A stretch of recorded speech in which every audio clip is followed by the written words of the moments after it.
Our Markets Live executive editor, Mark Cudmore. Mark, we've got a bit of a bounce in crypto going on this morning. That after a bit of a sell-off earlier on in the week. Are you more convinced by the bounce than you were by the sell-off, or vice versa? I mean, does this tell us anything about the overall picture for risk assets?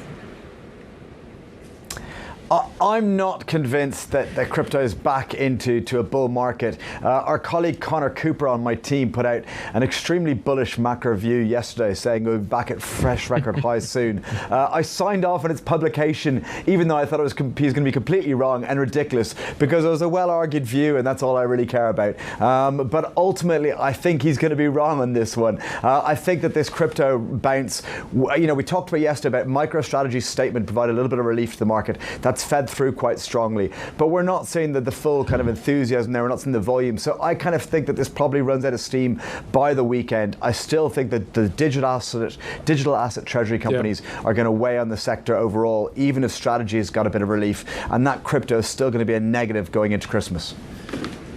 I read that piece a couple of times just to kind of get my head around it and figure out what was going on. But the basis of it seemed to be the Fed's going to cut rates and everything's going to be all right. Is the Fed going to? Is that everything seems to come down to the Fed cutting rates? And quite a lot. And I'm wondering whether that's the truth of the matter really here. Is that what everything seems to hang on? It seems that all asset classes seem to be kind of on tenterhooks waiting to see what the Fed does. Yeah, I think that there's two different dynamics here, and this is one of the reasons why I disagree with the conclusion.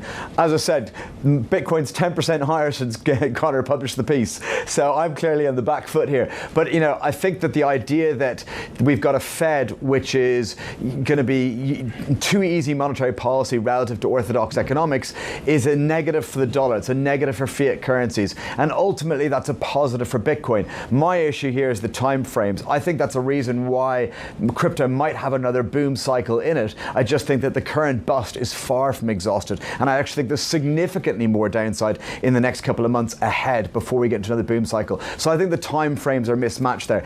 Is everything based around the Fed? Yes, I think it's a large part of the positives here. The theme here, that the Fed is just one angle of the fact that we've got a US administration which is very, very focused on getting the market significantly stronger by the midterms next year. Yeah. And the Fed is a large part of that. They're juicing asset prices. Okay, and Mark, how are you thinking about AI and its macro impact? Because we've had a lot of conversations around this desk about whether this is deflationary because jobs might go, or whether there's an inflationary dynamic because of all the capex that's taking place. How are you thinking about this? I think because the capex, it's inflationary for financial assets. Again, that is something that's been facilitated by the easier monetary policy, and the rest of the policies pro that kind of capex, their ability to write off research from the administration. So it's inflationary from an asset price.